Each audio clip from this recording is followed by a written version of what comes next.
Bonjour, une fois de plus, c'est Max à l'appareil. Aujourd'hui, nous sommes le 9 février 2019, d'après le calendrier actuel, le calendrier grégorien. Euh, Aujourd'hui, je vais parler de la loi. J'ai dit plusieurs fois dans mes vidéos, j'ai dit comment est-ce que la Bible, le livre que Dieu a permis que les enfants d'Israël aient, en passant par Abraham, Isaac et Jacob. C'est un livre historique parce que ça parle des faits passés. Et j'ai eu à montrer, j'ai eu à adresser certains sujets justement qui relèvent des faits historiques qu'on peut vérifier non seulement dans la Bible mais aussi dans les livres séculiers. Dans la Bible c'est un livre historique. Et comme j'ai eu à montrer dans plein de vidéos que j'ai eu à faire, même les archéologues, les grands archéologues, les grands scientifiques de ce monde, beaucoup parmi eux utilisent la Bible comme référence. Hormis le fait qu'ils visitent des anciens sites en Mésopotamie et partout dans le monde entier et qu'ils documentent leurs recherches, leurs fouilles. Mais la Bible aussi, c'est un livre qu'ils utilisent constamment comme source de référence, ok, par rapport à leurs études. Donc, la Bible, c'est un livre historique. C'est un livre qui parle de la création du monde et comment est-ce qu'on arrive où est-ce qu'on est aujourd'hui. Euh, Différents peuples. La Bible aussi parle particulièrement d'un peuple Israël, choisi de Dieu, pour amener, en fait, peuple par qui Dieu amènera la lumière dans le monde, la lumière qui est Jésus-Christ. Et ça nous renvoie aussi dans Apocalypse chapitre 12, qui est justement cette femme qui est enceinte, qui représente Israël, et c'est elle qui enfante le Seigneur Jésus-Christ, qui en fait le diable essaie de dévorer et d'anéantir, mais il réussit à s'échapper et monte au ciel et s'assoit à la droite de Dieu le Père. Et maintenant, qu'est-ce que le diable fait? Le diable est enragé, il est fâché contre la femme et il veut la détruire.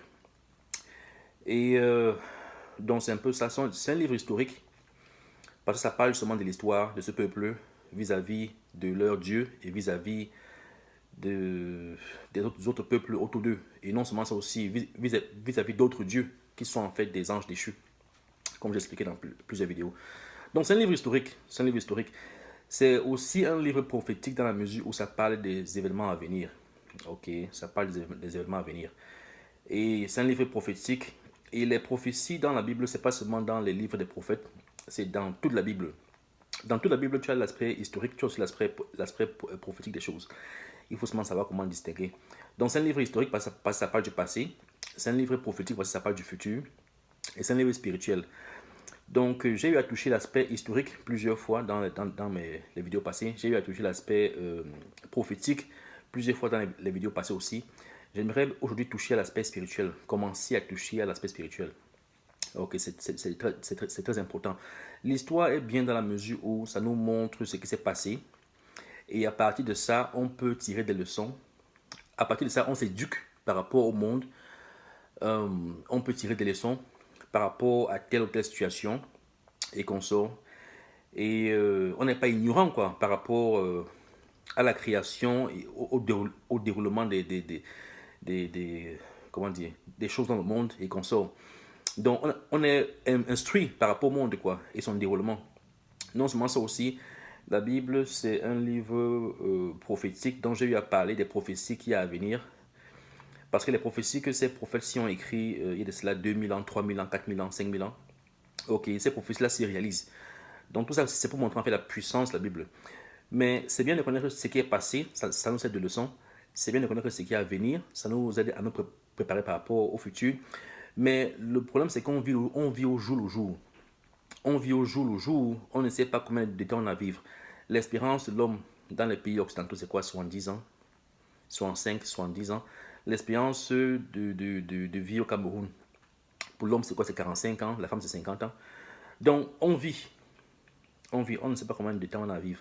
Mais chaque jour que Dieu nous donne, chaque jour que Dieu nous permet de vivre, on doit vivre cette vie-là selon sa volonté. Parce que c'est justement comment on se comporte chaque jour vis-à-vis de Dieu lui-même, notre Créateur, et vis-à-vis de notre environnement, c'est-à-dire notre prochain. C'est comme ça que notre vie, c'est ça en fait qui a fait que notre vie au fur et à mesure, et c'est ça aussi qui détermine notre, comment dire, notre futur, malgré qu'il soit court sur cette terre. Mais c'est ça qui détermine notre futur.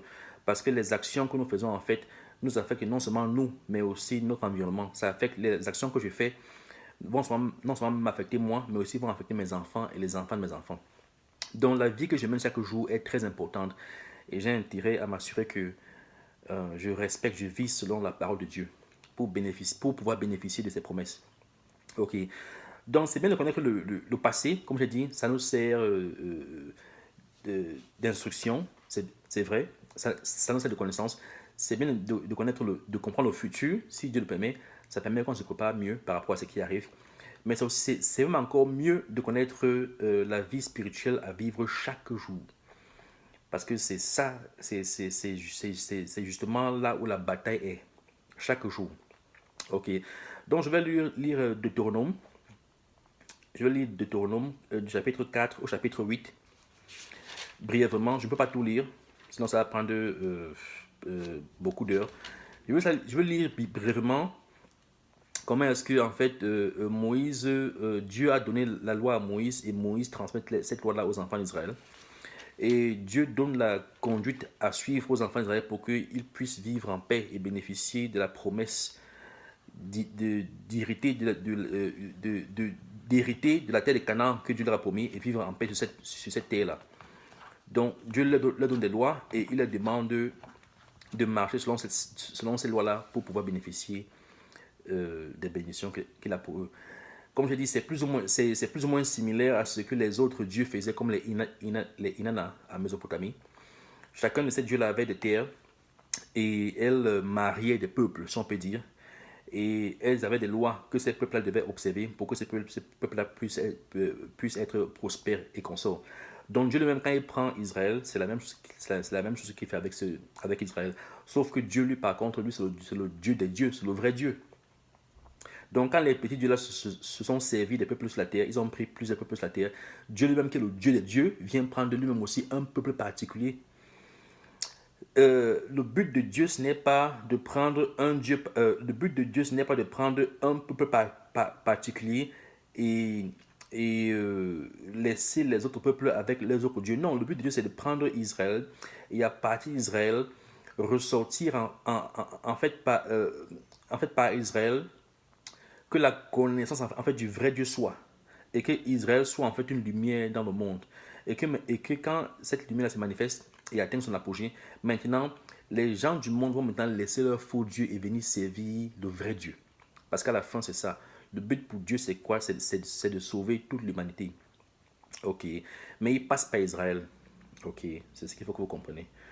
Donc, ce n'est pas que Dieu, quand Dieu vient prendre les enfants d'Israël, ce n'est pas qu'il veut prendre les enfants d'Israël et juste eux. Non. Il veut passer par les enfants d'Israël pour sauver en fait l'humanité. Et c'est ce qu'il réussit à faire en passant par Jésus-Christ. Vous voyez. Mais il a un pacte particulier avec les enfants d'Israël. Ok. Donc, c'est important de comprendre ça. Donc, ce n'est pas comme si Dieu veut partager son pouvoir ou son royaume avec les faux dieux-là. Non, ces faux dieux-là iront en enfer tôt ou tard, au jugement dernier. Ok, mais il passe par Israël parce que le monde actuellement, à l'époque, ne connaît pas vraiment Dieu. Il y a plein d'idolâtries. Voilà encore un sujet sur lequel on va entrer.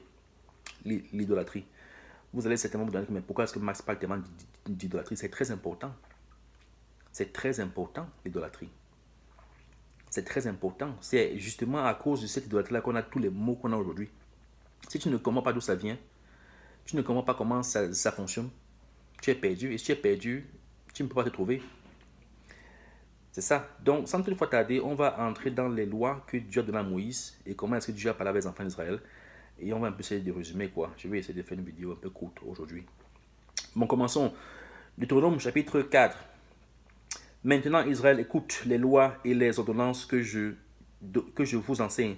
Mettez-les en pratique afin que vous viviez et que vous entriez en possession du pays que vous dont l'Éternel, le Dieu de vos pères. Vous n'ajouterez rien à ce que je vous prescris, et vous n'en retrancherez rien, mais vous observerez les commandements de l'Éternel votre Dieu, tels que je vous les prescris. Vos yeux ont vu ce que l'Éternel a fait à l'occasion de Baal Péor. L'Éternel ton Dieu a détruit du milieu de toi tous ceux qui étaient allés après Baal Péor. Et vous qui vous êtes attachés à l'Éternel votre Dieu, vous êtes aujourd'hui tous vivants. Voici, je vous ai enseigné les lois et les ordonnances comme l'Éternel mon Dieu me l'a commandé. Ça, c'est Moïse qui parle. Afin que vous les mettiez en pratique dans le pays dont vous allez prendre possession. Vous les observerez et vous les mettrez en pratique. Car ce sera là votre sagesse et votre intelligence aux yeux des peuples. Vous voyez? Écoutez très bien, c'est pour ça que je vous ai mentionné que Dieu passait par Israël pour atteindre le monde entier. Je répète encore ce qu'il dit ici là dans Deutéronome chapitre 4, verset 6. Vous les observerez et vous les mettrez en pratique, car ce sera là votre sagesse et votre intelligence aux yeux des peuples qui entendront parler de toutes les lois et qui diront, cette grande nation est un peuple absolument sage et intelligent. C'est pour cela que j'ai mentionné que Dieu, le but, c'est de conquérir toute la terre en passant par qui? En passant par Israël. Il ne vient pas prendre Israël parce qu'il veut Israël seul. Il veut le monde entier. Il veut récupérer sa création. Parce que c'est lui qui a créé le monde entier. Ce ne sont pas ces anges déchus-là. Les anges déchus-là, ce sont des imposteurs. Donc c'est ce que Moïse est en train de dire là, que c'est pas eux, c'est pas Jérusalem, c'est pas Israël que Dieu passe pour conquérir le monde, pour illuminer le monde. Ok, donc Israël ici là est symbole d'une lampe. De la même façon que Dieu est en fait la flamme et Jésus est la lampe du monde, parce que Jésus est la face visible du Dieu invisible. C'est la même façon que Israël est la lampe et Dieu, en passant par Jésus, est la lampe, est la flamme. Vous voyez, c'est pour ça ici là, c'est pour ça ici qu'il passe par qui? Il passe par Israël. Il voulait passer par Israël pour illuminer le monde entier. C'est pour ça que quand Jésus vient sur terre, qu'est-ce qu'il dit? Il dit qu'il vient, il a été envoyé premièrement par Dieu l'a envoyé pour... il n'a été envoyé sur terre pour personne d'autre, mais d'abord les enfants d'Israël, les brebis perdues de la maison d'Israël. C'est parce que c'est par eux qu'il devait passer. Et c'est justement ce qu'il a pu accomplir quand il a avec ses 12 disciples. Ces 12 disciples étaient les enfants d'Israël. Et c'est eux maintenant, une grande partie de ces disciples-là sont partis évangéliser leurs frères israélites ou leurs frères israéliens. Et les gens comme les Paul et Constance sont partis évangéliser le reste du monde. Mais ils passent par qui? Ils passent par Israël. C'est important de comprendre ça. Donc verset 6, vous les observerez et vous les mettrez en pratique, car ce sera là votre sagesse et votre intelligence aux yeux des peuples qui entendront parler de toutes ces lois et qui diront, cette grande nation est un peuple absolument sage et intelligent. Quelle est en effet la grande nation qui est des dieux aussi proches que l'Éternel notre Dieu? L'aide de nous toutes les fois que nous l'invoquons. Et quelle est la grande nation qui est des lois et des ordonnances justes comme toute cette loi que vous présentez aujourd'hui. Seulement prends garde. Vous voyez ici là, tout ça pourquoi? Ici là, verset 7 et 8 là, c'est que Dieu, le but de Dieu c'est qu'il passe par Israël, il illumine Israël, il forme Israël et Israël brille, Israël scintille aux yeux de toutes les autres nations. Et maintenant, toutes les autres nations, ils vont maintenant chercher à abandonner leur Dieu pour venir servir le vrai Dieu. C'est ça le but. Ok. Verset 9. Seulement prends garde à toi et veille attentivement sur ton âme tous les jours de ta vie, de peur que tu n'oublies les choses que tes yeux ont vues et qu'elles ne sortent de ton cœur. Enseigne-les à tes enfants et aux enfants de tes enfants. Vous voyez, c'est la responsabilité qu'on a. Maintenant, quand on a la parole de Dieu, on doit l'enseigner à nos enfants et aux enfants de nos enfants. On doit l'enseigner à nos femmes, à nos maris, à nos pères, à nos mères. On a cette responsabilité. Si on ne le fait pas, et ces gens autour de nous la meurent. Et alors qu'on a reçu cette parole-là, Dieu va nous demander son sang. Ça n'a pas changé. C'est la même chose dans l'Ancien Testament. C'est la même chose dans le Nouveau Testament. Il va nous demander son sang. Verset 10. Souviens-toi du jour où tu te présenta devant l'Éternel ton Dieu à Horeb, lorsque l'Éternel me dit, assemble auprès de moi le peuple, je veux leur faire entendre mes paroles afin qu'ils apprennent à, à me craindre pour le temps qu'ils vivront sur la terre et afin qu'ils les enseignent à leurs enfants. Vous voyez, vous vous approchâtes et vous tîntes au pied de la montagne. La montagne était embrasée et les flammes s'élevaient jusqu'au milieu du ciel. Il y avait des ténèbres, des nuées, de l'obscurité, et l'Éternel vous parla du milieu du feu. Vous entendîtes le son des paroles, mais vous ne vîtes point de figure, vous n'entendîtes qu'une voix. Il publia son alliance qu'il vous ordonna d'observer, les 10 commandements, et il les écrivit sur 2 tables de pierre. En ce temps-là, l'Éternel me commanda de vous enseigner des lois et des ordonnances, afin que vous les mettiez en pratique dans le pays dont vous allez prendre possession. Puisque vous n'avez vu aucune figure le jour, écoutez très bien, hein, puisque vous n'avez vu aucune figure le jour où l'Éternel vous parla du milieu du feu à Horeb, veillez attentivement sur vos âmes, de peur que vous ne vous corrompiez et que vous ne vous fassiez une image taillée, une représentation de quelques idoles, la figure d'un homme ou d'une femme, la figure d'un animal qui soit sur terre, la figure d'un oiseau qui vole dans les cieux, la figure d'une bête qui rampe sur le sol, la figure d'un poisson qui vit dans les eaux, au-dessous de la terre. Vous entendez? Je répète encore, verset 15. Puisque vous n'avez vu aucune figure, ça c'est quand ils sont partis voir Dieu sur la montagne. Ils n'ont pas vu Dieu, mais ils ont vu la nuit, le feu et consort. Puisque vous n'avez vu aucune figure, verset 15. Puisque vous n'avez vu aucune figure le jour où l'Éternel vous parla du milieu du feu à Horeb, veillez attentivement sur vos âmes, de peur que vous ne vous corrompiez et que vous ne vous fassiez une image taillée. Vous voyez, c'est ça qui corrompt l'âme, l'idolâtrie. Donc, toutes ces images-là qu'on a dans les églises, particulièrement l'église catholique, c'est pas bon. Ce n'est pas du tout bon. Et ce n'est pas que l'église catholique. Parce que j'ai parlé de l'idolâtrie aussi dans plein d'autres églises. Par exemple, quand vous célébrez Noël, là, dans vous les églises réveillées, quand vous célébrez Noël, là, quand vous placez le sapin de Noël, là, il y a même plein d'autres choses. Le moment venu, Dieu voulant, je vais entrer en profondeur. Je vais toucher aussi l'idolâtrie dans les églises réveillées en profondeur. Ok. Donc, ce n'est pas seulement l'église catholique.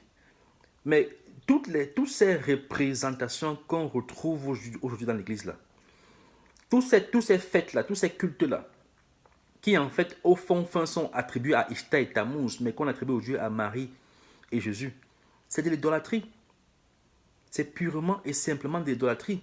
Et même dans certaines églises réveillées, tu vois, quand ils célèbrent Noël et consolat, ils amènent une statue de Jésus, de Marie, de Joseph. Même dans les églises réveillées, ils vont dire que oh, ils ne sont pas comme les catholiques. Mais eux-mêmes, ils font ça. Même comme ils font seulement ça une fois l'an ou 2 fois l'an. Mais ils font ça aussi. Ils font ça aussi. Ils font même beaucoup. On va entrer là-bas en profondeur. Mais je répète encore cela. Ça, c'est Deutéronome chapitre 4, verset 15. Puisque vous n'avez vu aucune figure le jour où l'Éternel vous parla du milieu du feu à Horeb, veillez attentivement sur vos âmes, de peur que vous ne vous corrompiez et que vous ne vous fassiez une image taillée, une représentation de quelques idoles, la figure d'un homme ou d'une femme, d'un homme ou d'une femme, d'un homme ou d'une femme. Vous voyez, dans l'image de Marie là, d'un homme ou d'une femme, la figure d'un animal. Vous voyez, et ça c'est aussi un truc qu'on va entrer en profondeur dans l'idolâtrie, non seulement dans l'église, mais dans le monde. Et comment est-ce que le monde, c'est quand on parle du nouvel ordre mondial, comment est-ce que cette idolâtrie-là se détecte? On va entrer en profondeur. Verset 17. La figure d'un animal qui soit sur la terre, la figure d'un oiseau qui vole dans les cieux, la figure d'une bête qui rampe sur le sol, la figure d'un poisson qui vit dans les eaux au-dessous de la terre. Par exemple, je pense que j'ai lu quelque part que après Je ne sais pas si c'était pendant le Moyen-Âge ou alors quand Rome persécutait les chrétiens. Apparemment, les chrétiens avaient adopté comme symbole le poisson pour représenter le christianisme. Vous voyez. Ici, là, on vous dit que ne représentez rien. Ok, verset 19. Veille sur ton âme, de peur que, levant tes yeux vers le ciel et voyant le soleil, la lune et les étoiles, toute l'armée des cieux, tu ne sois entraîné à te prosterner en leur présence et à leur rendre un culte. Vous voyez, toutes ces pratiques-ci, on les retrouve aujourd'hui dans l'Église. On les retrouve aujourd'hui hors de l'Église. L'adoration des astres, l'adoration des anges déchus associés aux astres. Vous voyez, ça c'est des enseignements qu'il faut qu'on entre, il faut qu'on cherche à comprendre. Et c'est ça aussi, le problème avec l'Église aujourd'hui, c'est quoi? C'est que quand on parle de ces choses-là, les gens partent de l'Église, on leur parle de ça, eux-mêmes lisent la Bible. Ils n'entrent pas en profondeur. Ils lisent ça là comme si c'était la blague. Non, alors que le monde dans lequel on vit est dirigé par ces anges déchus-là qui sont associés à ces astres-là. C'est très important. Dieu a condamné ça en ce temps-ci là, quand il donnait la loi par Moïse aux enfants d'Israël.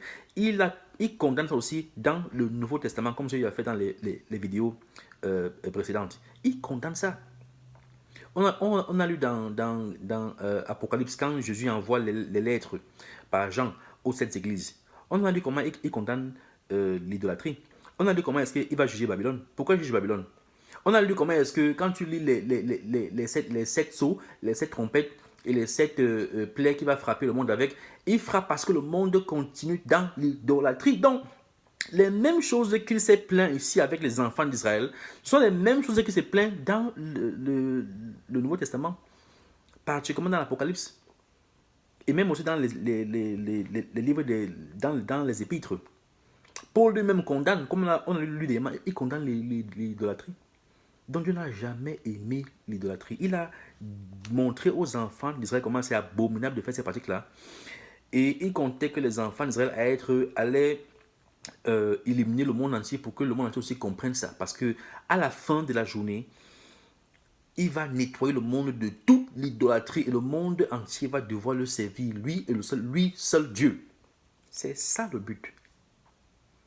Donc ici, là, il dit, verset 19 du chapitre 4 de Deutéronome. Veille sur ton âme, de peur que, levant les yeux vers le ciel et voyant le soleil, la lune, les étoiles, toute l'armée des cieux, tu ne sois entraîné à te prosterner en leur présence et à leur rendre un culte. Ce sont des choses que l'Éternel, ton Dieu, a données en partage à tous les peuples sous le ciel tout entier. Vous voyez, ce ne sont pas des dieux. Ces astres qu'il a créés, c'est pour un but spécifique. Ok. Mais vous, l'Éternel vous a pris et vous a fait sortir de la fournaise de fer de l'Égypte, afin que vous fussiez un peuple qui appartient en propre, comme vous l'êtes aujourd'hui. Et l'Éternel s'irrita contre moi à cause de vous. Et il jura que je ne passerai point le Jourdain et que je n'entrerai point dans le bon pays que l'Éternel, ton Dieu, te donne en héritage. Vous voyez, parce que Dieu s'était fâché en fait contre Moïse.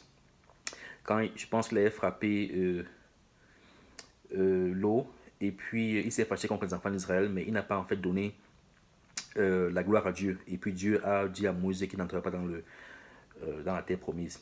Verset 22. Je mourrai donc en ce pays-ci. Je ne passerai point le Jourdain, mais vous le passerez et vous posséderez ce bon pays.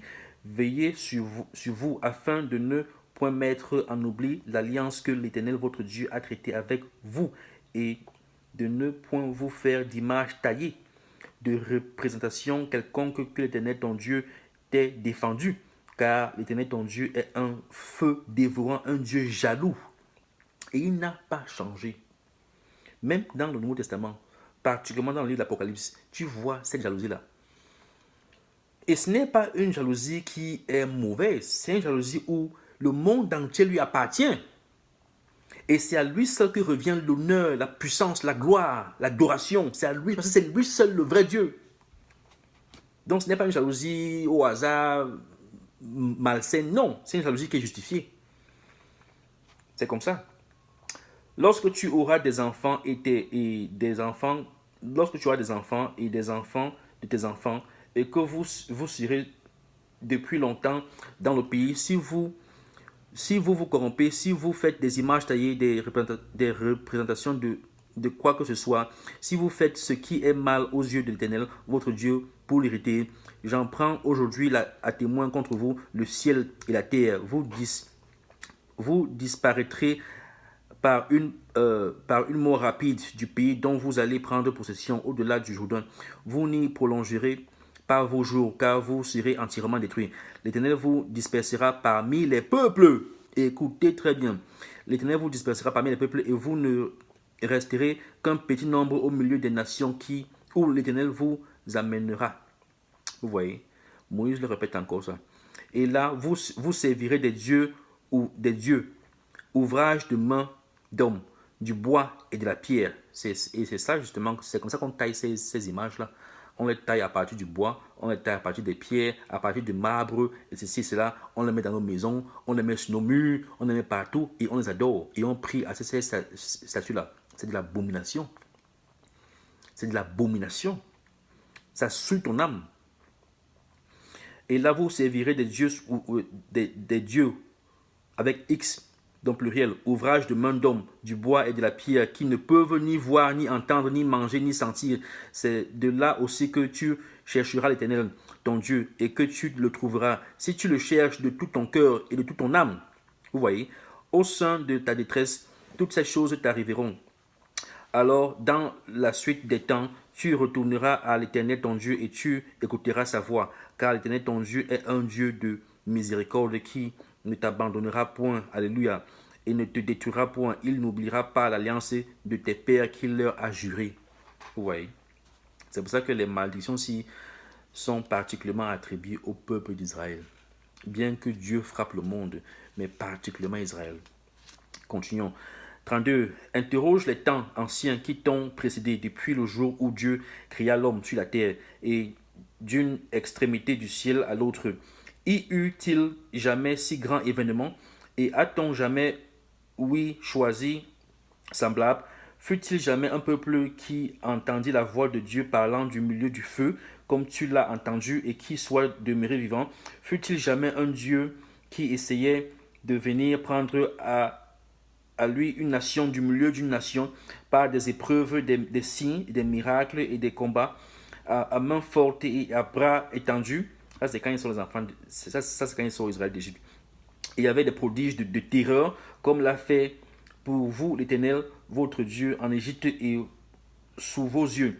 Tu as été rendu témoin de ces choses, afin que tu reconnusses que l'Éternel est Dieu, qu'il n'y en a point d'autre. Du ciel, il t'a fait entendre sa voix pour t'instruire, et sur la terre, il t'a fait voir son grand feu, et tu as entendu ses paroles du milieu du feu. Alléluia. Il a aimé tes pères, et il a choisi leur postérité après eux. Il t'a fait lui-même sortir d'Égypte par sa grande puissance. Alléluia. Il a chassé devant toi des nations supérieures en nombre et en force, pour te faire entrer dans leur pays, pour t'en donner la possession. Comme tu le vois aujourd'hui, sache donc en ce jour et retiens dans ton cœur que l'Éternel est Dieu, en haut, dans le ciel, et en bas, sur la terre, qu'il n'y en a point d'autre. Alléluia. Et observe ces lois et ces commandements que je te prescris aujourd'hui, afin que tu sois heureux, toi et tes enfants, après toi, et que tu prolonges désormais tes jours dans le pays que l'Éternel ton Dieu te donne. Alléluia. Vous entendez? Ça, c'est le contrat que Dieu fait avec les enfants d'Israël. Alors Moïse choisit 3 villes. Ok, bon, ça ce n'est pas... Je vais sauter. Verset 44. C'est ici la loi que présenta Moïse aux enfants d'Israël. Voici les préceptes, les lois et les ordonnances que Moïse prescrivit aux enfants d'Israël après leur sortie d'Égypte. C'était de l'autre côté du Jourdain, dans la vallée vis-à-vis de Beth-Péor, au pays de Sihon, roi des Amoréens, qui habitait à Hesbon et qui fut battu par Moïse et les enfants d'Israël après leur sortie d'Égypte. Il s'emparait de son pays, de celui d'Og, roi de Bassan, des deux rois des Amoréens étaient de l'autre côté du Jourdain à l'Orient. Leur territoire s'étendait depuis sur les... Ok, attendez un peu. Là, je commence une fois, chapitre 5. Chapitre 5 de Deutéronome. Moïse convoqua tout Israël et leur dit, écoute, Israël, les lois et les ordonnances que je vous fais entendre aujourd'hui. Apprenez-les et mettez-les soigneusement en pratique. L'Éternel, notre Dieu, a traité avec nous une alliance à Horeb. Ce n'est point avec nos pères que l'Éternel a traité cette alliance, c'est avec nous qui sommes ici aujourd'hui, tous vivants. L'Éternel vous parla face à face sur la montagne du milieu du feu. Je me tins alors entre l'Éternel et vous, pour vous annoncer la parole de l'Éternel, car vous aviez peur pour le feu. Vous avez peur du feu, et vous ne montâtes point sur la montagne. Il dit, je suis l'Éternel ton Dieu qui t'ai fait sortir du pays d'Égypte, de la maison de servitude. Tu n'auras point, voici les 10 commandements. Voilà les 10 commandements. C'est important. Si tu veux marcher avec Dieu en paix chaque jour, c'est important de passer. Vous voyez, ici, là, je ne suis pas en train de lire les livres de Oxford, les livres de Cambridge, les livres de cela. Non. Ici, là, j'ai dit que la Bible, c'est un livre historique, c'est un livre prophétique, c'est un livre spirituel. Le côté spirituel, c'est avec ça que tu marches chaque jour, chaque heure de ton existence, chaque heure de ta petite existence sur la terre. Tu dois appliquer ces lois-ci. C'est très important. C'est quand tu commences à ne pas appliquer cela que tu as tous les malheurs. Et si l'Afrique, particulièrement le peuple bantou, est là où ils sont aujourd'hui, c'est à cause de ça. Si le monde est même là où il est aujourd'hui, c'est à cause de ça. C'est parce que le monde ne respecte pas ces lois-là qu'on souffre. C'est pour ça qu'il y a un jugement qui arrive. C'est à cause de ça. Donc c'est très important. Je prends la peine de lire ça. Je prends la peine de lire ça et de méditer dessus. Donc prenez la peine de lire ça et de méditer dessus. C'est très important. Parce que c'est avec ces lois-là que tu marches avec Dieu chaque jour. C'est bien de connaître l'histoire, comme j'enseigne là. C'est bien de connaître les prophéties, comme j'enseigne là. Mais si tu ne respectes pas le côté spirituel des choses, que tu l'appliques dans ta vie, tu ne vas nulle part. L'histoire ne te sert à rien, les prophéties ne te servent à rien, parce que tu auras un enfer. C'est ça, la loi. Elle est très importante. Et elle n'a pas changé. Verset 7 du chapitre Deutéronome chapitre 5, verset 7. Tu n'auras point d'autre Dieu devant ma face. Tu n'auras point d'autre Dieu devant ma face. Point d'autre Dieu. Vous voyez? Tu n'auras point d'autre Dieu devant ma face. Tu ne feras point d'image taillée, de représentation quelconque des choses qui sont en haut, dans les cieux, qui sont en bas, sur la terre, et qui sont dans les eaux, plus bas que la terre. Vous voyez? Ici, là, il dit que tu n'auras point d'autre Dieu devant ma face. Premier commandement. Il est le seul, l'unique. C'est lui le vrai Dieu. Mais il veut passer par Israël pour conquérir le monde. Et c'est ce qu'il va faire. Tu ne te feras point d'image taillée de représentation quelconque des choses qui sont en haut dans les cieux, qui sont en bas sur la terre et qui sont dans les eaux plus bas que la terre. Je vais aussi vous dire quelque chose. J'ai dit quand je parlais de l'idolâtrie dans l'église que quand tu fais la parole de Dieu et tu appliques ses lois et tu vis selon ses commandements, tu lui donnes accès à ta vie. Tu lui donnes accès à ta vie et tu lui donnes la possibilité de pouvoir te bénir et de pouvoir te multiplier, de pouvoir de te bénir dans toutes tes activités. Mais quand tu fais le mal, quand tu fais ce qui est opposé à sa loi, ok, qu'est-ce qui se passe en fait? C'est que là, tu donnes plutôt accès maintenant au diable et le diable maintenant se manifeste dans ta vie et il fait ceci, il fait cela. Ok, donc cette idolâtrie, par exemple, quand tu lis le commandement 2, le deuxième commandement, tu ne te feras point d'image taillée de représentation quelconque des choses qui sont en haut dans les cieux, qui sont en bas sur la terre, qui sont dans les eaux plus bas que la terre. Ça ce sont des choses que tu vas retrouver dans l'église. Ces représentations taillées là, dans l'église, et même dans nos sectes, et même dans nos gouvernements, et même dans nos lois, et même dans nos monnaies, même dans nos drapeaux. Il y a beaucoup d'insignes. Même les grandes compagnies qu'on voit dehors là, elles ont beaucoup d'insignes qu'elles utilisent comme ça. Ce sont des cultes en fait qu'elles donnent à ces entités-là. Ce sont des cultes qu'elles donnent à ces dieux-là. Vous voyez? Donc elles font l'exact opposé de ce que Dieu a demandé aux enfants d'Israël de ne pas faire. C'est ça aujourd'hui qui contrôle notre monde. C'est important de comprendre ça. Il dit cela que tu n'auras point d'autre Dieu devant ma face. Tu ne te feras point d'image taillée de représentation quelconque des choses qui sont en haut dans les cieux, qui sont en bas sur la terre et qui sont dans les eaux plus bas que la terre. Tu ne te prosterneras point devant elles et tu ne les serviras point. Mais qu'est-ce que nos présidents font? Qu'est-ce que nos grands hommes font? Qu'est-ce que nous-mêmes nous faisons? Beaucoup parmi nous sont dans ces sectes-là, dans ceci, dans cela, tout ça parce qu'on veut l'argent, on veut le pouvoir, on veut ceci, on veut cela. Même ceux qui ne sont même pas dans ces sectes-là, beaucoup parmi nous qui ne sont même pas dans ces sectes-là, beaucoup, qu'est-ce qu'ils font? Ils adorent, ils idolâtrent ces gens. Ils idolâtrent ces gens, ils ont des idoles. Ils font tout pour les imiter. Donc tu n'as pas forcément besoin d'entrer dans les sectes pour pratiquer ces cultes. Même seulement en regardant, même seulement en regardant, en admirant, en souhaitant, en faisant, en cherchant, en les imitant, tu es en train de participer. Vous voyez, tu ne te prosterneras point devant elles et tu ne les serviras point, tu vois, parce que c'est impossible de les servir. Car moi, l'Éternel ton Dieu, je suis un Dieu jaloux qui punit l'iniquité des pères sur les enfants jusqu'à la 3e et la 4e génération et de ceux qui me haïssent et qui fait miséricorde jusqu'en 1000 générations à ceux qui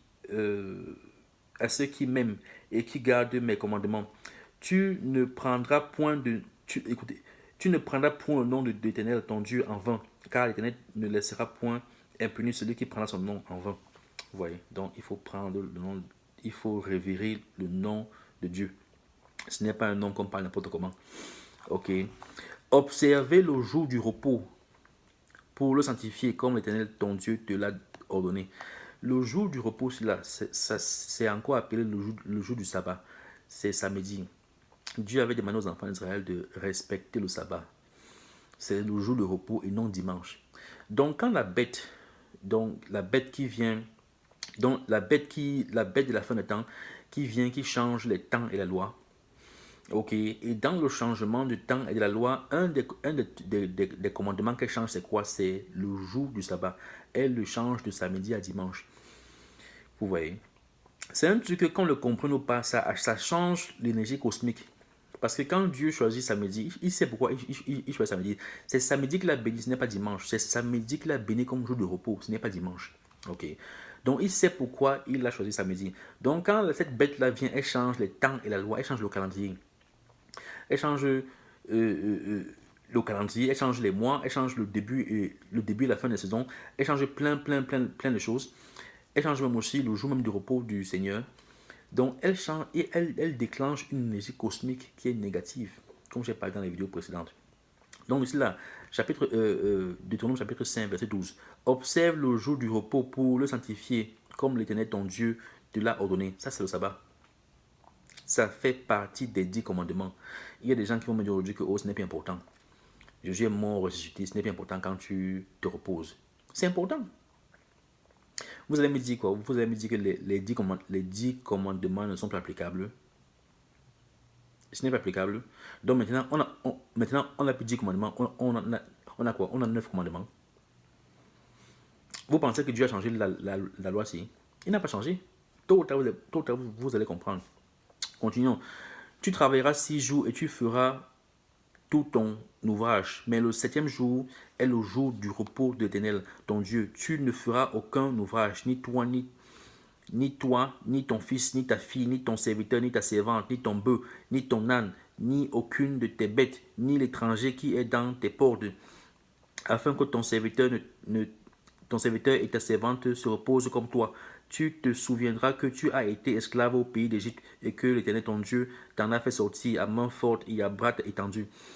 C'est pourquoi l'Éternel ton Dieu t'a ordonné d'observer le jour du repos. Honore ton père et ta mère. Ok, ça c'est le jour. Ok, maintenant, on continue. Honore ton père et ta mère comme l'Éternel ton Dieu. Honore ton père et ta mère comme l'Éternel ton Dieu te l'a ordonné afin que tes jours se prolongent et que tu sois heureux dans le pays que l'Éternel ton Dieu te donne. Vous voyez, il faut honorer les parents. Les 10 commandements sont toujours applicables. Si tu n'honores pas ton père et ta mère, tu comptes sur quoi? Dieu ne va pas te bénir. Il dit là, honore ton père et ta mère comme l'Éternel ton Dieu te l'a ordonné afin que tes jours se prolongent et que tu sois heureux dans le pays que l'Éternel ton Dieu te donne. 17. Tu ne tueras point. Tu ne tueras point. Tu ne tueras point. Je m'arrête ici là, pourquoi? Parce que quand je pense à l'Afrique et je pense à tout le mal qu'on se fait là-bas entre nous-mêmes, c'est triste. On se tue pour tout et pour rien. Je sais que le monde entier se tue pour tout et pour rien. Mais particulièrement, quand je regarde mon peuple, l'Afrique, quand je regarde le peuple bantou, on se tue pour tout et pour rien. Les affaires de sorcellerie, on va entrer là plus tard. Ça, c'est un autre sujet. Tu ne tueras point. Tu ne commettras point d'adultère. L'adultère, ici, là, il dit tu ne commettras point d'adultère. Dieu, plus tard on va lire ça. Parce que quand on parle d'adultère, là, quand un homme se marie avec une femme, il devient un corps. Ils sont appelés à être fidèles l'un envers l'autre. On ne doit pas entendre parler d'adultère. Au-delà même de ça, il y a tout un enseignement sur les rapports sexuels. Comment est-ce qu'on doit se comporter dans un couple? Comment est-ce qu'on se comporte quand on est célibataire? Donc, les rapports sexuels dans un couple, les rapports sexuels chez les gens qui ne sont pas mariés, les rapports sexuels dans la famille, l'inceste, les rapports sexuels avec les animaux, les rapports sexuels avec plein de choses. Qu'est-ce que Dieu pense de tout ça? Comment est-ce que Dieu régularise les rapports sexuels? Comment il définit ça? Comment il régularise? Quel est le domaine de définition? Tu ne commettras point d'adultère, mais au-delà de ça, il y a tout un enseignement sur les rapports sexuels. Ce qui est permis, ce qui n'est pas permis. C'est important de comprendre ça. Parce que ça c'est le genre de choses avec lesquelles on deal chaque jour. Tu as les femmes partout, tu as les hommes partout. Et on vit dans un monde qui est tellement charnel, qui utilise les moyens de séduction pour séduire tout le monde. Les filles s'habillent n'importe comment. Elles montrent leurs fesses, elles montrent leurs seins. Elles vont te dire que non, on a habillé, mais tu as habillé tellement sexy, on voit les seins, on voit les fesses, tout ça. C'est pas normal. C'est pas normal. Les hommes aussi aujourd'hui s'habillent comme les femmes. Ils portent les pantalons serrés. Tout est serré sur eux. C'est quoi? Il faut s'habiller de manière décente. Donc ça, c'est encore un autre renseignement. Tu ne déroberas point le vol. Tu ne déroberas point. Quand tu prends ce qui ne t'appartient pas, c'est le vol. C'est le vol. Le vol, ce n'est pas seulement que tu es entré dans la maison de ton voisin, tu as vu l'argent, tu as pris. Ou alors tu es parti casser, tu as pris. Non, le vol, c'est à tout niveau. Quand je pense, par exemple, à la situation au Cameroun et dans plein de pays africains, comment est-ce que les gens travaillent, on ne les paye pas? C'est du vol. Si tu as engagé quelqu'un, il a fait du boulot pour toi, tu ne payes pas, tu as volé. Si tu empruntes l'argent à quelqu'un qui travaille son argent honnêtement, tu demandes de l'aide, il prend son argent, il te donne, même si c'est 5 francs, tu n'arrives pas à lui rembourser ça. C'est du vol. Tu n'arrives pas à lui rembourser, surtout si tu as même les moyens, même si tu ne peux pas payer tout l'argent une fois, arrange avec la personne et paye un peu. Non, il y a des gens qui ils empruntent ton argent, ils ne cherchent même pas à te rembourser ça. Ils fument même. Ça c'est du vol. Tout ça, c'est du vol. Tu prends ce qui ne t'appartient pas. Quand tu as un problème, tu viens, tu vois ton ami que j'ai un problème. Tu lui donnes tous tes problèmes. Maintenant, il prend son argent et il te donne pour t'aider. Il te dit que c'est un prêt. Maintenant, pour que tu lui remettes l'argent là, ça devient tout un problème. C'est du vol. Tu ne déroberas point. Comment est-ce qu'un pays comme le Cameroun peut être béni? Tout le mal qu'on fait, tout le mal que le gouvernement ou alors les compagnies là-bas font à nos parents. Nos parents travaillent dur. Ta pension même, tu ne peux pas toucher. Pour toucher ta pension, il faut que tu ailles ceci, il faut que tu ailles corrompre ceci, il faut que tu ailles corrompre cela. Et après, tu meurs même. Tes enfants même se battent encore pour pouvoir récupérer ta pension. C'est du vol. C'est un crime. Donc, comment Dieu peut bénir un pays comme le Cameroun? Ça, c'est un autre sujet. Continuons. Tu ne porteras point de faux témoignages contre ton prochain. Le mensonge, la corruption, la calomnie et consorts. Tu ne convoiteras point la femme de ton prochain. Tu ne convoiteras point la femme de ton prochain. Prends une seule femme et reste tranquille. Ton corps, c'est son corps. Son corps, c'est ton corps. Vous vous entendez? Les rapports sexuels, c'est seulement entre vous. Donc pourquoi tu passes ton temps à regarder la femme du voisin? Qu'est-ce que la femme du voisin a de plus que ta femme? Tu ne convoiteras point la femme de ton voisin. Tu ne désireras point la maison de ton prochain. Pourquoi tu as envie de ton prochain? Ni son champ, ni son serviteur, ni sa servante, ni son bœuf, ni son âne, ni aucune chose qui appartient à ton prochain. La convoitise. Ça, c'est un problème, c'est un fléau. C'est un fléau dans nos sociétés. Et tout ça, c'est... Je parlais de la sorcellerie justement dans nos pays. La méchanceté. Tu ne veux pas voir ton frère évoluer. Ton frère s'est marié, ça t'énerve. Ça t'énerve pourquoi? Mais va aussi te marier, non? Ton frère a une maison, ça t'énerve. Ça t'énerve pourquoi? Ton frère a des serviteurs, ça t'énerve pourquoi? Il t'a empêché d'avoir une femme, il t'a empêché d'avoir des serviteurs, il t'a empêché d'avoir des œufs, des bœufs et consorts. Non, pourquoi ça t'énerve? C'est un péché. Continuons, verset 22. Telles sont les paroles que prononça. Voilà les 10 commandements. Les 10 commandements sont toujours applicables. On doit les respecter. Continuons. Telles sont les paroles que prononça l'Éternel à haute voix sur la montagne, au milieu du feu, des nuées et de l'obscurité, et qu'il adressa à toute votre assemblée sans rien ajouter. Il les écrivit sur deux tables de pierre qu'il me donna. Lorsque vous eûtes entendu la voix du milieu des ténèbres, et tandis que la montagne était toute en feu, vos chefs de tribus et vos anciens s'approchèrent tous de moi, et vous dites: Voici l'Éternel notre Dieu nous a montré sa gloire et sa grandeur, et nous avons entendu sa voix du milieu du feu. Aujourd'hui, nous avons vu que Dieu a parlé à des hommes et qu'ils sont demeurés vivants. Et maintenant, pourquoi mourrions-nous? Car ce grand feu nous dévorera. Si nous continuons à entendre la voix d'Éternel notre Dieu, nous mourrons. Quel est l'homme, en effet, qui ait jamais entendu comme nous la voix du Dieu vivant parlant du milieu du feu, et qu'il soit demeuré vivant? Approche-toi et écoute tout ce que dira l'Éternel notre Dieu. Tu nous rapporteras toi-même tout ce dont en fait les anciens, en fait, quand Dieu parlait, ça les effrayait. Donc c'est Moïse qui servait en fait d'intermédiaire entre eux. Ok. L'Éternel entendit les paroles que vous m'adressâtes. Et l'Éternel me dit: J'ai entendu les paroles que ce peuple t'a adressées. Tout ce qu'ils ont dit est bien.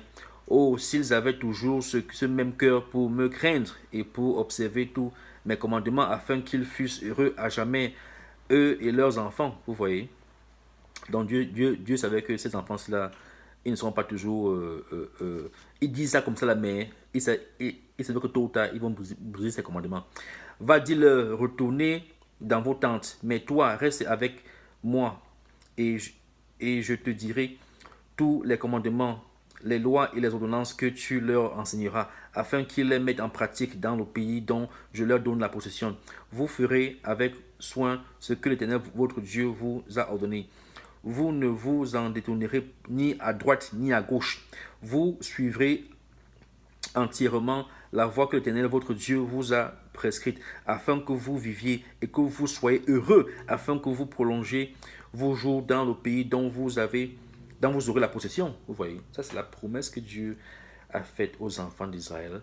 Et c'est la même promesse qu'il fait par rapport au temps qui a venu. Pourquoi? Parce que quand Israël n'a pas respecté ses commandements et n'a pas respecté cette alliance, c'est pour ça que Dieu a frappé. Dieu a frappé, Dieu continue de les frapper. Et comme on avait lu dans Deutéronome 28, on va encore lire ça plus tard, pas aujourd'hui, mais plus tard, Dieu leur a dit comment est-ce que il sait qu'ils vont le désobéir et il va les frapper et il va les répartir dans tout le monde entier. Ils seront vendus comme esclaves. Jésus lui-même leur a dit que c'est ce qui va leur arriver et que la terre d'Israël sera dirigée par les étrangers jusqu'à ce que le temps soit accompli. Et dans plein d'autres prophéties, on va lire comment est-ce que Dieu maintenant va ramener les enfants d'Israël dans la terre là. Et il va établir maintenant son ordre mondial à lui, qui sera saint et parfait pendant 1000 ans. Après, il y aura le jugement. Après, son royaume va continuer pour toujours et à jamais. Et il n'y aura qu'un seul Dieu qui sera le Père de Jésus-Christ. Dieu des dieux. Ok. Donc, c'est très important de comprendre ça. C'est très, très, très, très, très important de comprendre ça. Mais le but aussi, comme je dis cela, c'est que Dieu ne voulait pas seulement s'arrêter aux enfants d'Israël. Il voulait aussi ramener les autres nations à lui. C'est le but. Et c'est ce que justement il a accompli avec Christ. C'est pour ça que les gens des autres nations qui vont chercher Dieu, il va aussi les accepter comme ses enfants. Mais la terre d'Israël, il a promis ça aux enfants d'Israël. Les autres peuples d'ailleurs qui vont subsister, il va les laisser dans leur terre. Mais tous ces peuples-là maintenant vont adorer un seul Dieu. C'est ça la différence. Donc c'est important de comprendre ça. Vous voyez. Donc il faut rentrer dans l'Ancien Testament et prendre la peine de lire. C'est important et méditer dessus parce que c'est ça, c'est en appliquant ça que tu réussis à accomplir ta mission sur terre. Je sais que l'homme n'est pas parfait, je sais que l'homme pêche, mais on doit s'efforcer. Il y a des gens qui pensent que comme Jésus est mort, il est ressuscité et maintenant on est baptisé, c'est fini. La loi est abolie. Qui vous a dit ça? Qui vous a dit ça? Les mêmes commandements que Dieu a donnés ici aux enfants d'Israël sont les mêmes commandements que Jésus a donnés. Ce sont les mêmes commandements que quand tu lis Apocalypse, Dieu donne. Si la loi a aboli, pourquoi est-ce que Dieu juge l'idolâtrie? Pourquoi il juge ça? Pourquoi il envoie des lettres aux églises pour que les églises changent? Pourquoi est-ce qu'il menace que si les églises là ne changent pas, il va venir prendre leur flamme? Pourquoi? Pourquoi l'apôtre Paul parle de l'apostasie? Parce que même si tu es dans l'église, même si Jésus t'a pris et t'a mis dans son camp, si tu t'amuses, il va effacer ton nom. C'est dans la Bible. Si tu t'amuses, tu vas périr, malgré qu'il t'ait pris dans son camp. Rappelez-vous que Dieu a pris les enfants d'Israël en Égypte. Il les sorti avec eux pour les amener à Canaan. Mais ce n'est pas tout le monde qui est arrivé à Canaan. Même Moïse n'est pas arrivé à Canaan. Toute la génération là est morte dans le désert. Ce sont les enfants qui sont arrivés à Canaan. Ce sont les enfants. Donc ça, c'est symbolique de ce qui est en train d'arriver. Donc, même les gens qui sont dans l'église là, ce n'est pas parce que tu es dans l'église et que tu es baptisé, confirmé, tout ça, que non, tu es sauvé. Non! Tu dois continuer à respecter les commandements de Dieu. Je sais que tu ne peux pas respecter ça au point où tu es parfait. Non, c'est pour ça qu'on a besoin de Jésus-Christ, parce que c'est lui le sacrifice parfait qui ôte le péché du monde entier. Mais ce n'est pas parce qu'il est le sacrifice parfait et qu'il a ôté que maintenant tu ne dois pas continuer à observer la loi. Au contraire, tu dois continuer. Et un jour, quand on va lire dans Romains, Paul dit que est-ce que parce que Jésus donc est mort, ressuscité et son sacrifice est parfait et c'est son sacrifice maintenant qui ôte le péché de notre vie et c'est par lui qu'on est sanctifié, est-ce que c'est la raison, est-ce que ça veut donc dire que la loi est annulée, on peut donc maintenant pécher comme on veut, manger comme on veut, faire ce qu'on veut? Non, il dit que absolument pas. Tu dois continuer à faire la loi. C'est très important de comprendre ça. C'est très, très, très, très, très important de comprendre ça. C'est très important de comprendre ça. La mort et la résurrection et ce que Jésus a payé, ce n'est pas maintenant une licence pour forniquer. Ce n'est pas une licence parce que Islam Dieu dit que tu n'auras pas d'autre Dieu devant moi. Ce n'est pas parce que Jésus est mort que ça ne change pas. C'est tout ça. Tu n'auras pas de pieds, tu n'auras pas d'image taillée devant toi. C'est toujours applicable. Tous les 10 commandements là et beaucoup de ces commandements sont toujours applicables. C'est pour ça que Dieu juge le monde. Parce que le monde ne le connaît pas. Malgré qu'il est venu, qu'il a fait ce qu'il a fait et il a accompli, le monde continue dans sa débaucherie. C'est pour ça qu'il y aura le jugement. C'est pour ça qu'il y aura la troisième guerre mondiale. C'est pour ça qu'il y aura la troisième guerre mondiale. C'est pour ça qu'il y aura une quatrième guerre mondiale. C'est pour ça qu'il y aura le jugement dernier. C'est pour ça que quand tu lis Révélation, là, il va juger. Chacun de ces mots-là, il va juger. C'est pour ça que quand tu lis dans Révélation, dans Apocalypse, quand Dieu va juger, on va ouvrir les livres. Et dans les livres-là, il y aura ce que tu as fait. Donc, on va te juger par rapport à ce que tu as fait. Par rapport à quoi? Par rapport à la loi. S'il n'y a pas la loi, l'apôtre Paul dit que s'il n'y a pas la loi, on va te juger par rapport à quoi? Il faut bien qu'il y ait un standard. Donc, vous voyez, je prends la peine de lire et rentrer, lisez. Lisez tous les livres de Moïse là. Lisez même Genèse. Lisez Genèse pour comprendre même d'abord d'où ce peuple-ci vient. Ok. Lisez Exode, Nombre, Lévitique, Deutéronome. Lisez. Familiarisez-vous avec ces commandements et appliquez-les dans vos vies. Parce que ce sont les mêmes commandements que vous retrouvez dans le Nouveau Testament. Ça n'a pas changé. Ça n'a pas changé. Ça n'a pas changé. Laissez-moi continuer à lire. Chapitre 6 de Deutéronome. Voici les commandements, les lois et les ordonnances que l'Éternel, votre Dieu, a commandé de vous enseigner, afin que vous les mettiez en pratique dans le pays dont vous allez prendre possession, afin que tu craignes l'Éternel ton Dieu, en observant tous les jours de ta vie.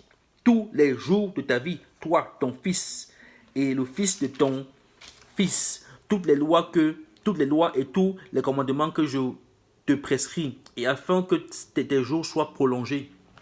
Ça n'a pas changé. Si tu vas à l'église et tu ne respectes pas les commandements de Dieu, tu penses qu'il va te bénir? Il va te bénir.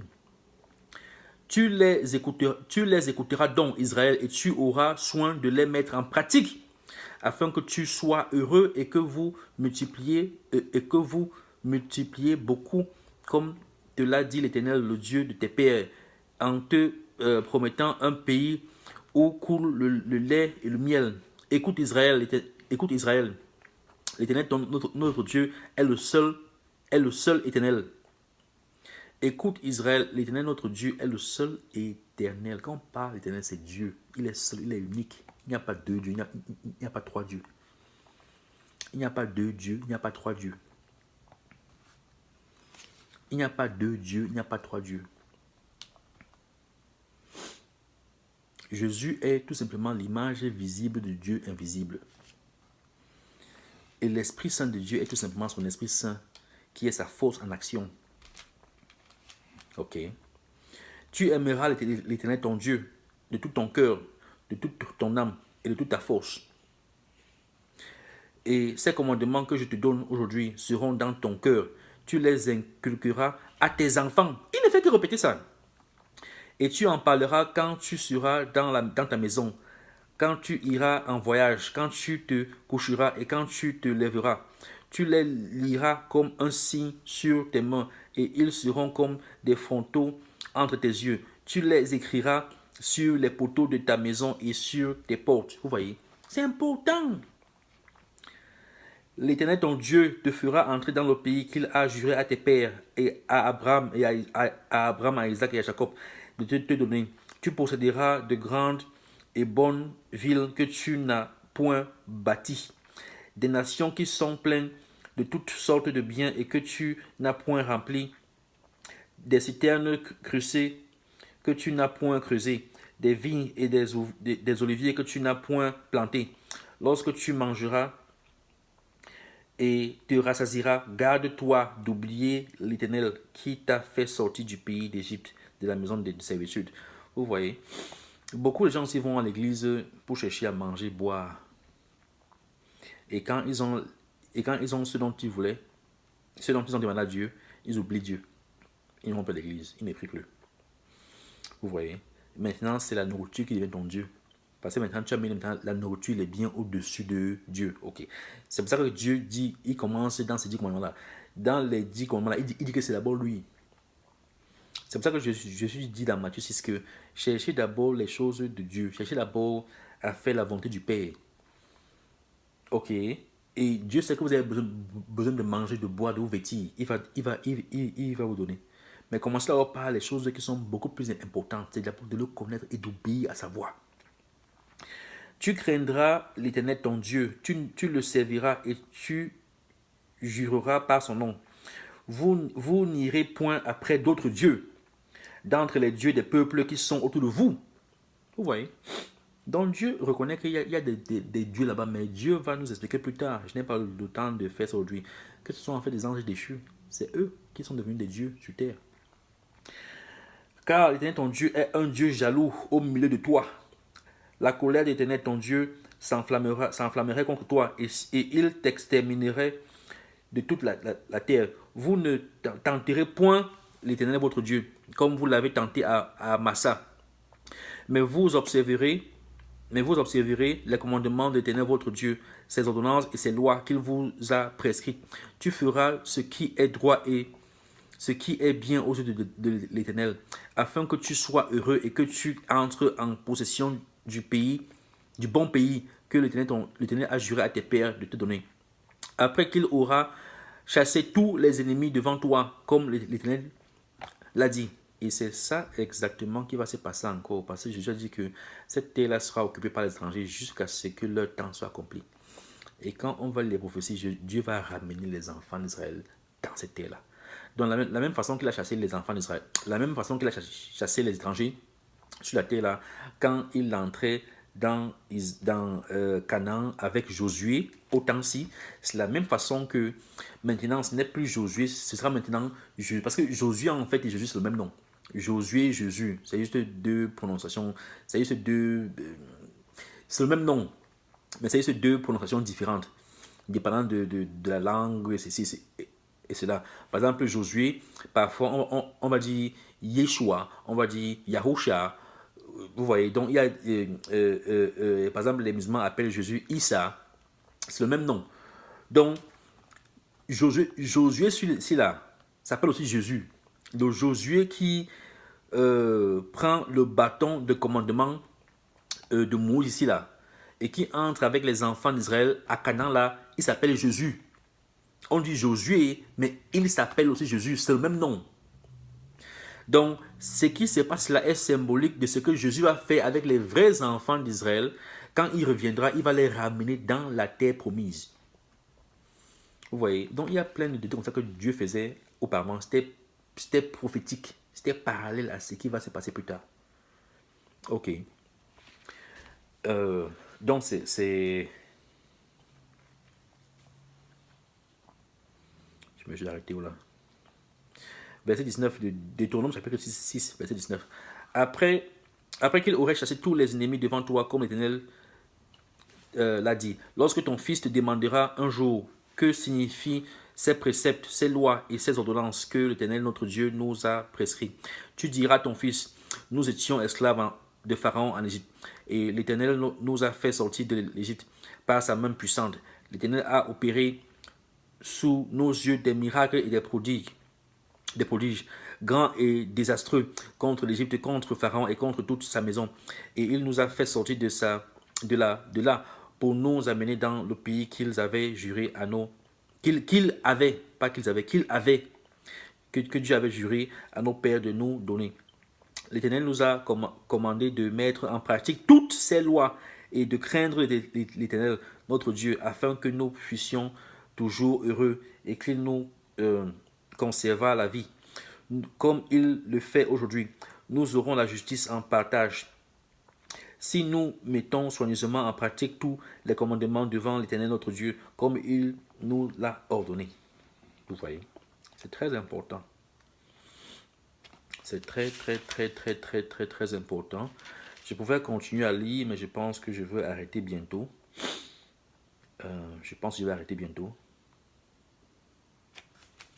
C'est très important de comprendre, de comprendre ça. C'est très important de comprendre ça. Laissez-moi lire le chapitre 7. Je voulais aussi lire ça, mais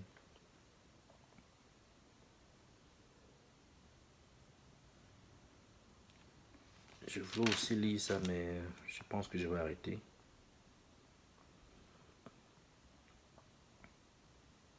Non, c'est bon, je vais arrêter là. Parce que en fait, Dieu ne fait que se répéter, se répéter, se répéter, se répéter, se répéter. Je vais arrêter là. Ce que je compte faire, par contre, comme Dieu me le permettra, c'est de parler de plus en plus de la loi. Pourquoi j'insiste sur la loi? Parce que c'est la fondation.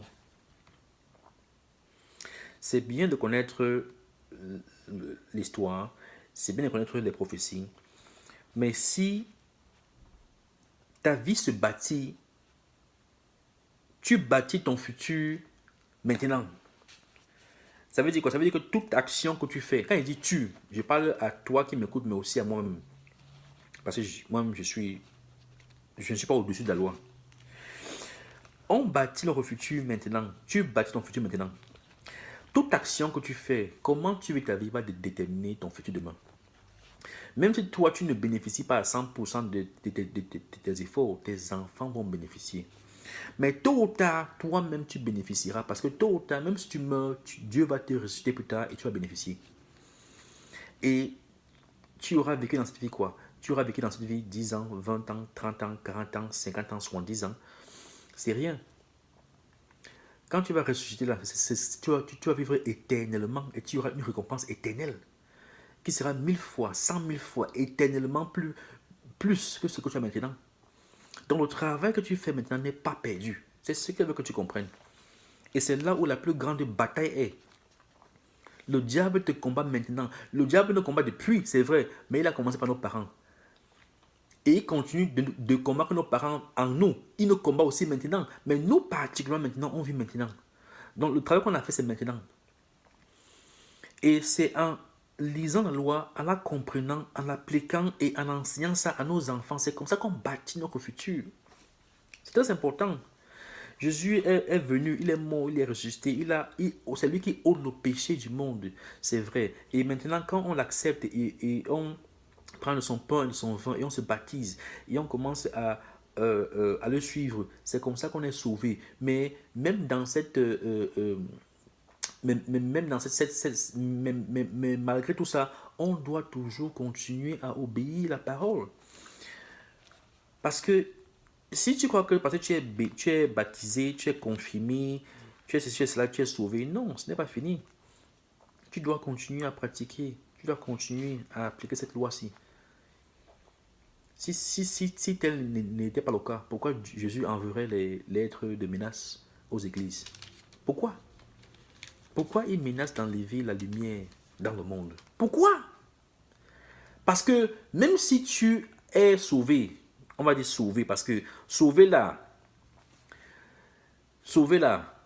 c'est avec condition.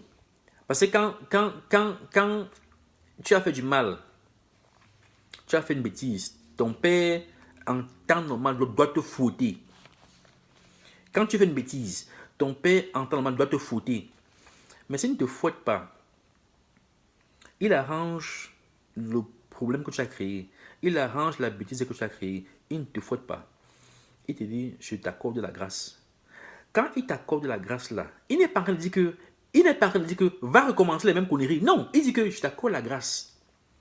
Parce qu'en temps normal, je t'aurais foutu, je t'aurais même mis en prison. En temps normal, je t'aurais même tué. D'après ma loi.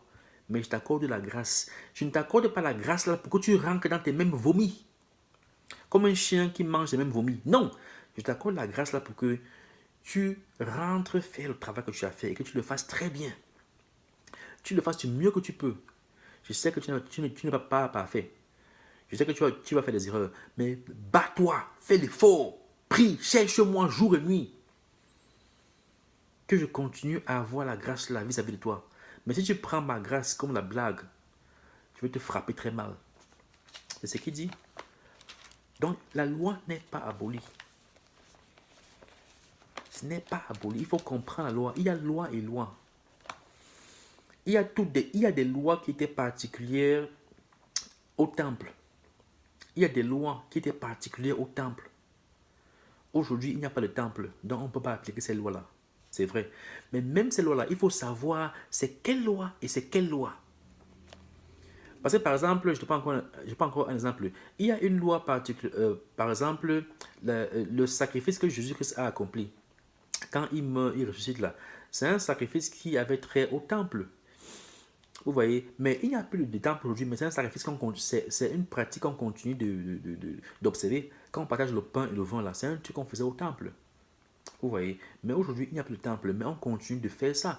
Donc, quand je dis que il y a des pratiques qui étaient particulières au temple qui ne sont plus forcément applicables aujourd'hui, il faut même voir de quoi est-ce que je parle. Il y a pratique et il y a pratique. Il faut entrer en profondeur, voir de quoi je parle. Parce qu'en réalité, même les pratiques qui étaient même les pratiques qui devaient être faites dans le temple là, elles sont toujours applicables d'une manière ou d'une autre, mais il faut comprendre comment. C'est important. Parce que quand Dieu donnait ça, il ne donnait pas ça au hasard. Il donnait ça avait une raison d'être. Ça avait une raison d'être. Dans le temple aussi, on enseigne la parole. Est-ce que maintenant, comme il n'y a plus de temple, on peut penser la parole? Non. Dans le temple, on lisait les rouleaux des prophètes. Est-ce que maintenant, comme il n'y a plus de temple, donc il faut comprendre même quoi et quoi. Donc il faut rentrer dans la parole, il faut rentrer dans la loi, il faut lire, il faut comprendre. Il faut lire, il faut comprendre. Pourquoi? Parce que le monde s'éloigne de plus en plus de Dieu et il se rapproche de plus en plus du diable. Et c'est la raison pour laquelle Dieu justement parle de la bête qui viendra, qui va changer les temps et la loi. Si la loi était bien importante, pourquoi est-ce que Dieu n'avait pas la loi? Mais elle précise qu'elle va changer les temps et la loi. Parce que c'est important.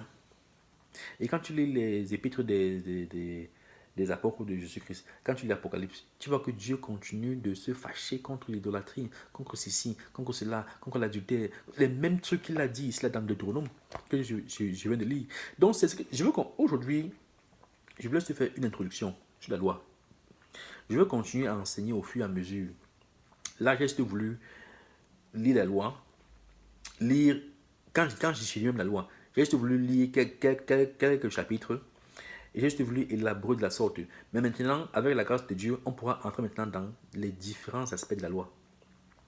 On pourra entrer dans pourquoi est-ce qu'aujourd'hui on a plusieurs dieux. Qu'est-ce qu'il y avait à l'origine? Comment on va de un Dieu maintenant à plusieurs dieux? Comment on va maintenant de plusieurs dieux maintenant à l'idolâtrie? Ok. Comment on va maintenant que le sabbat que Dieu a dit que c'était samedi, pas de samedi à dimanche. On va maintenant regarder notre comportement vis-à-vis du prochain. Comment on a se comporté vis-à-vis de nos parents. Comment on a se comporté vis-à-vis de nos frères, nos soeurs, nos amis, même les inconnus. Comment? C'est important. Ce sont des choses qui ont l'air banales, mais ce sont des choses avec lesquelles on dit chaque jour.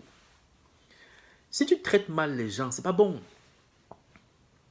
Ce sont des malédictions que tu es en train de s'aimer, non seulement pour toi, mais pour tes générations à venir.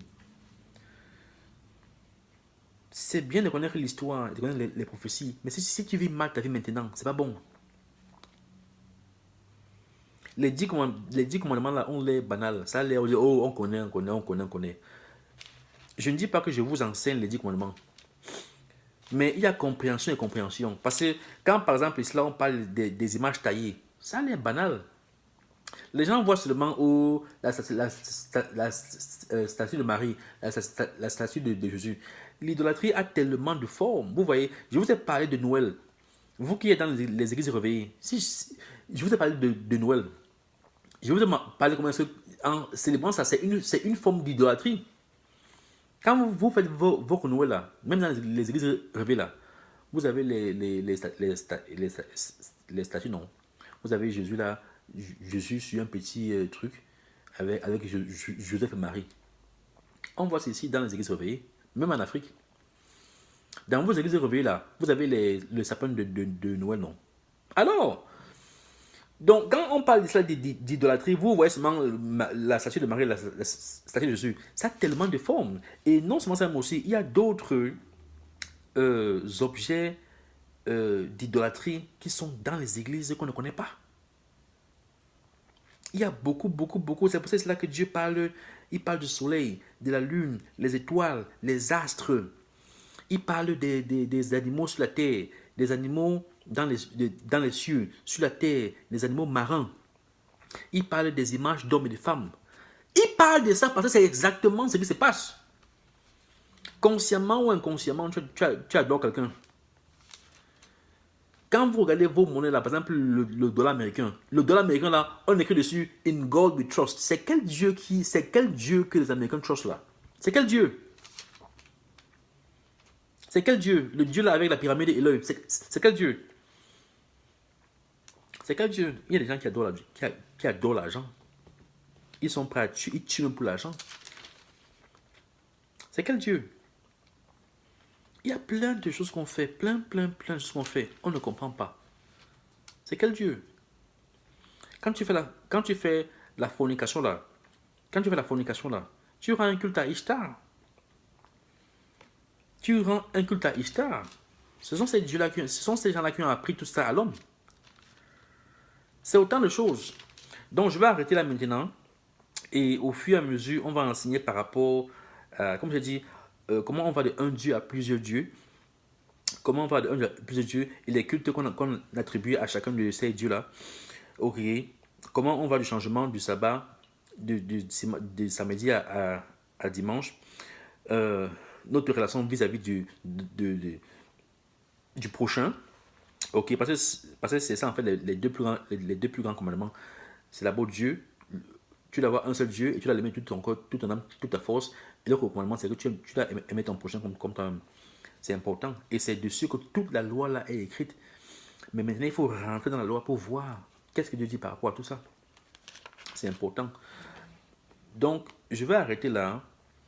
Et justement, quand je pense aussi au sabbat, non seulement que la bête qui devait monter des eaux devait changer le temps et la loi, et non seulement qu'elle a changé le sabbat, le jour du sabbat, elle a aussi changé le calendrier.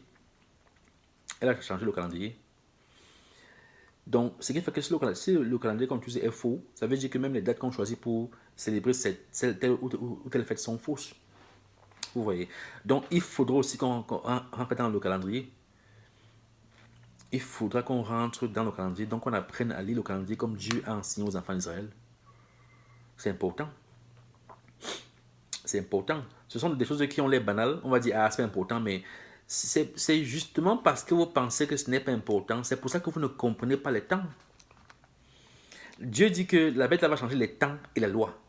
Donc, si Dieu trouvait que le temps, c'est pas important, même s'il change, c'est pas important, pourquoi il te dit que la bête va changer les temps et la loi? Parce que c'est important de comprendre les temps. C'est important de comprendre la loi. Pourquoi Dieu donne certains chiffres à Daniel, à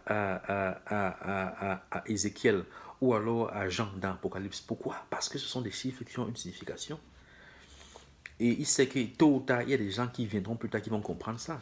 Des gens qui se seront soumis à lui et qui vont lui obéir. Et ils vont comprendre ça.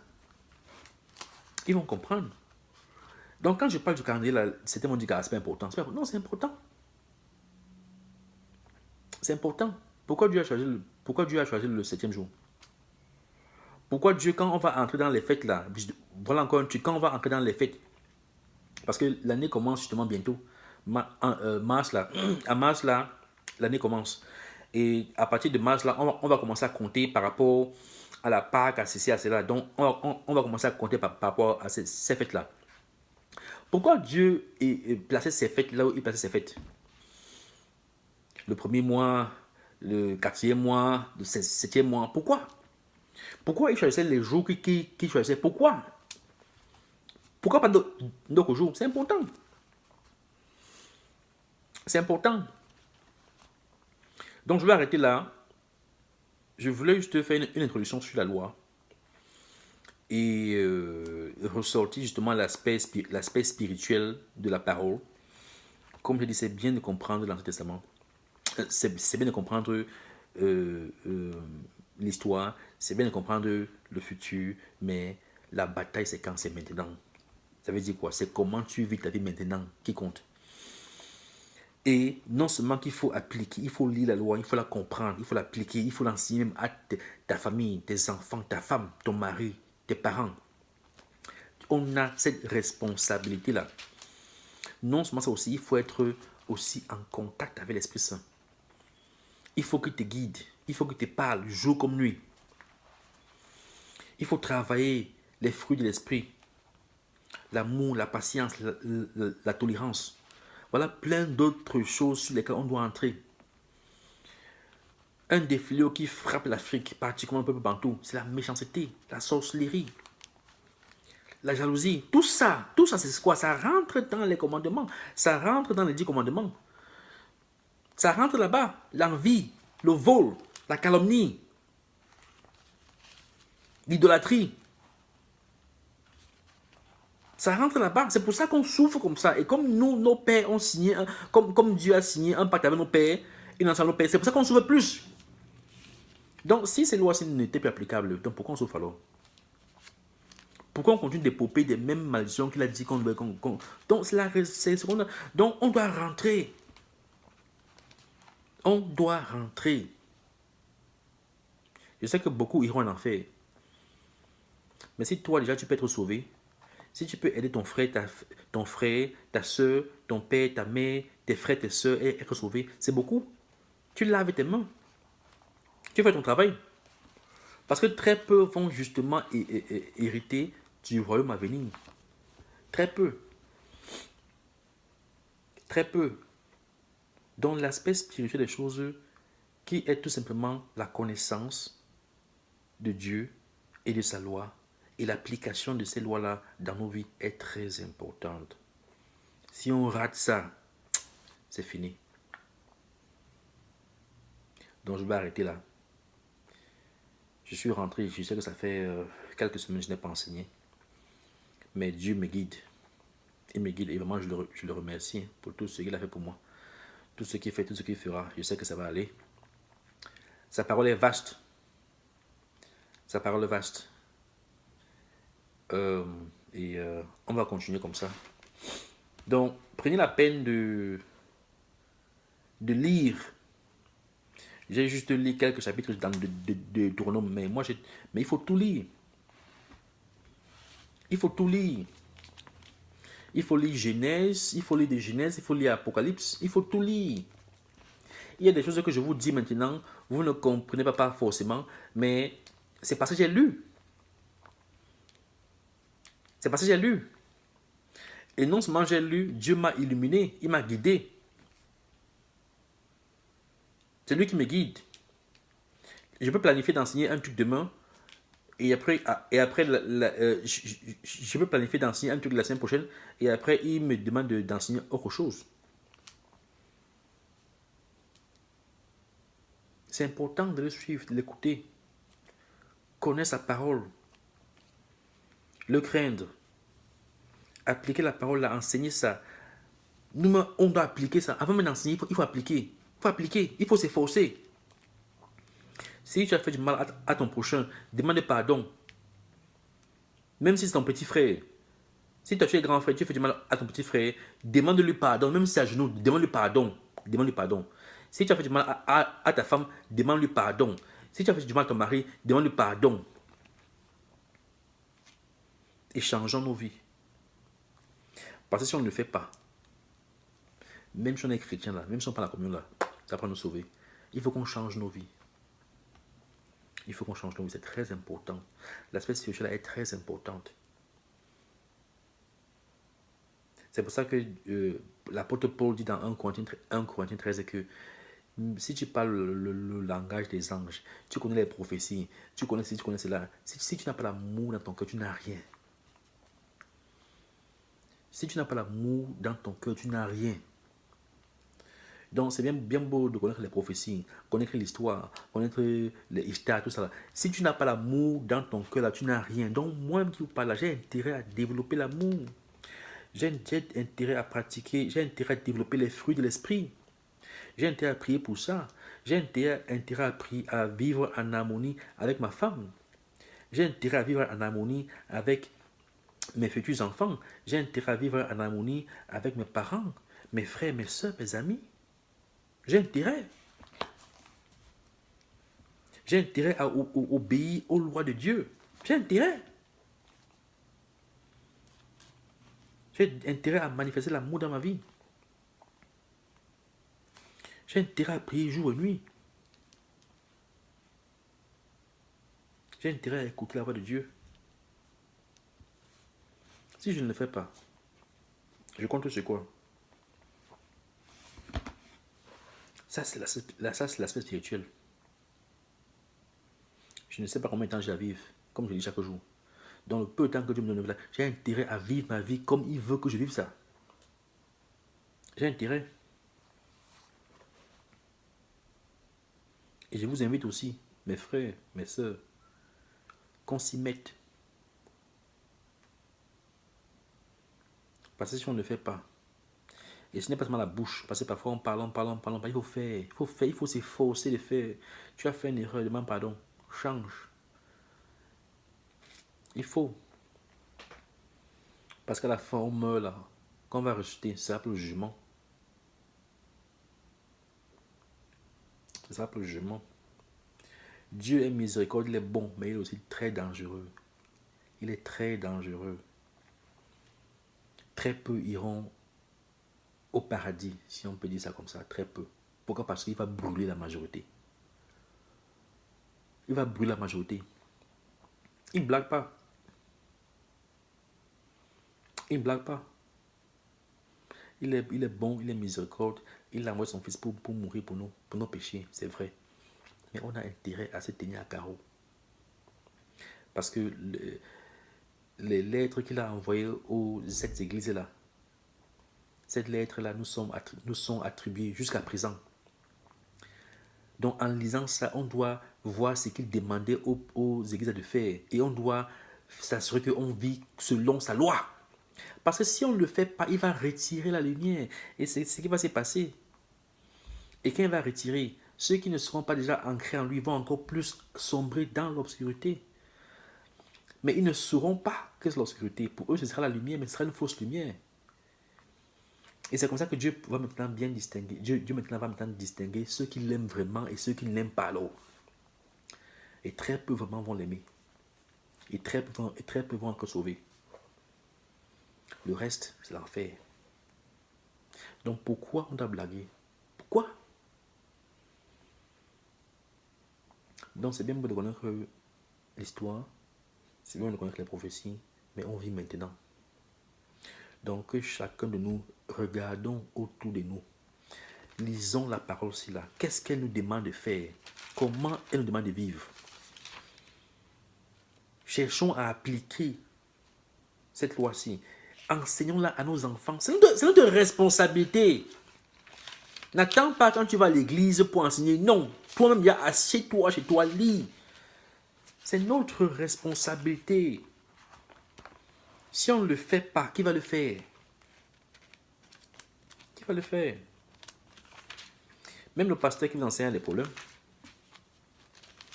Un pasteur peut être là comme ça, il vous enseigne, mais lui, il a des problèmes avec sa femme à la maison, avec ses enfants, avec ses parents. Il n'est pas Dieu. Vous aussi rentrez, étudier, enseigner à vos enfants, à votre entourage, et vous m'appliquez. Donc je vais arrêter là, et on va continuer au fur et à mesure. On va toucher justement ces différents sujets, comme je disais, comment on va de un Dieu à plusieurs dieux, l'idolâtrie, non seulement dans l'église, mais aussi dans les différents secteurs de la vie. On va aussi parler du changement du calendrier, du temps de la loi, et on va aussi parler des fêtes, justement, les fêtes que Dieu a demandé aux enfants d'Israël de faire et quand est-ce qu'il faut les faire. On va parler du calendrier, justement, religieux, du calendrier liturgique. C'est important de comprendre ça, c'est important de comprendre ça. Dieu n'a pas choisi ces jours au hasard. Et on va aussi parler, justement, de l'amour entre non seulement avec Dieu, mais aussi entre le prochain et nous-mêmes. C'est important. C'est important. Donc, que la paix du Seigneur soit avec vous. Passez un bon sabbat et soyez en paix. Ok, merci beaucoup. Bye.